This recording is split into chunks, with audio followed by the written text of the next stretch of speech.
પરમ પૂજ્ય પ્રમુખ સ્વામી મહારાજ જ્યારે સમાજ ઉપર આપત આવી અને જ્યારે સ્વામીએ બધા સંતો હરિભક્તોને અવશ્ય હાકલ કરતા, એ જ રીતે પરમ પૂજ્ય મહંત સ્વામી મહારાજ જ્યારે સમાજ ઉપર નાની મોટી આપત્તિ આવી છે ત્યારે હંમેશા અગ્રેસર રહ્યા છે.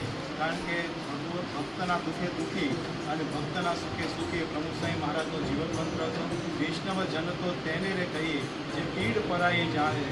જ્યારે સમાજ ઉપર આવી નાની મોટી આપત્તિ આવતી હોય છે ત્યારે BAPS નડિયાદ મંદિર વતી પૂજ્ય કોઠારી સ્વામી સર્વે સંતો ભક્તો જ્યાં રાહત કાર્યની જરૂરિયાત છે ત્યાં પંકજભાઈ અને મામલતદાર શ્રી શરદભાઈ અને કલેક્ટર શ્રી યાદવ સાહેબના આદેશ મુજબ આ બધી રાહત કાર્યની સેવા અહીંથી થવાની છે. તો વધારે કોઈ જગ્યાએ માલહાનિ ન થાય, જાનહાનિ ન થાય અને સારામાં સારી રીતે બધા સમાજમાં બધા સુખી થાય અને જ્યાં આની જરૂરિયાત છે ત્યાં સારામાં સારી બધા સુધી પહોંચે અને દરેકના જીવનમાં પાછું એ જીવન ધોરણ જેવું હતું એવું થઈ જાય, એ આજના શુભ દિને ભગવાન સ્વામિનારાયણ ગુરુ હરિ પ્રમુખ સ્વામી મહારાજ મહંત સ્વામી મહારાજના ચરણોમાં પ્રાર્થના કરી.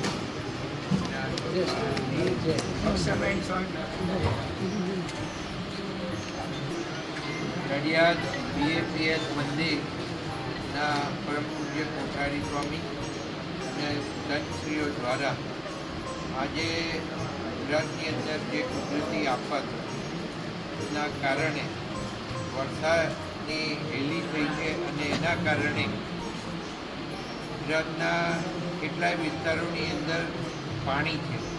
ત્યારે સૌથી વધારે અત્યારે વડોદરાની અંદર આ પૂરનો પ્રકોપ છે અને એની અંદર તાત્કાલિક ફૂડ પેકેટો અથવા તો સૂકો નાસ્તો એની જરૂરિયાત ઊભી થઈ છે. ત્યારે નડિયાદનું BAPS મંદિર ખૂબ પ્રસિદ્ધ અને જાણીતું મંદિર છે.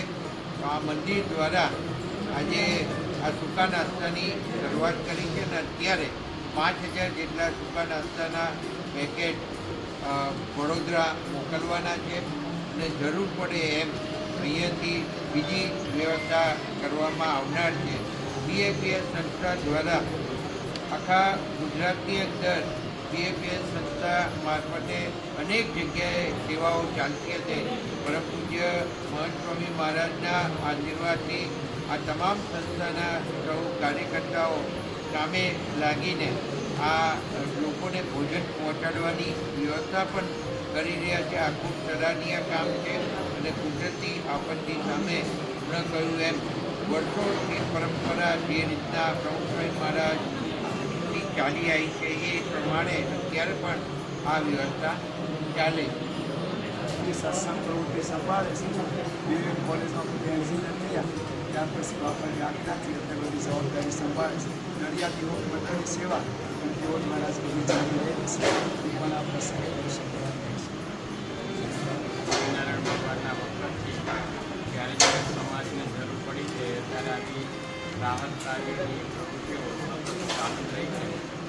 એ જ ન્યાયે પૂજ્ય પ્રમુખ સ્વામી મહારાજ અને મહંત સ્વામી મહારાજે પણ જ્યારે સમાજની જરૂર પડી છે ત્યારે પ્રથમ હાકલ કરી છે અને બધાને મદદરૂપ થયા છે.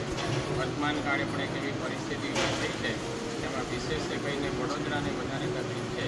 તો એ સંસ્થાનું વડોદરા યુનિટ બટલાદરા મંદિરેથી છેલ્લા 3 દિવસથી દરરોજ 25,000 વ્યક્તિઓને ગરમ ભોજન અથવા તો ફૂડ પેકેટ પૂરું પાડે છે અને તેમ છતાં જરૂરિયાત થઈ અને અહીંયા અધિકારીઓના વિનંતી થઈ તો નડિયાદનું યુનિટે પણ 5,000 સૂકા ફૂડ પેકેટ તૈયાર કરી અને વડોદરામાં મોકલવા માટેની તૈયારી આદરી છે. આ સેવા મળવાથી સર્વે અહીંના યુવકો પણ ધન્યતા અનુભવે છે. સ્વામિનારાયણ ભગવાન.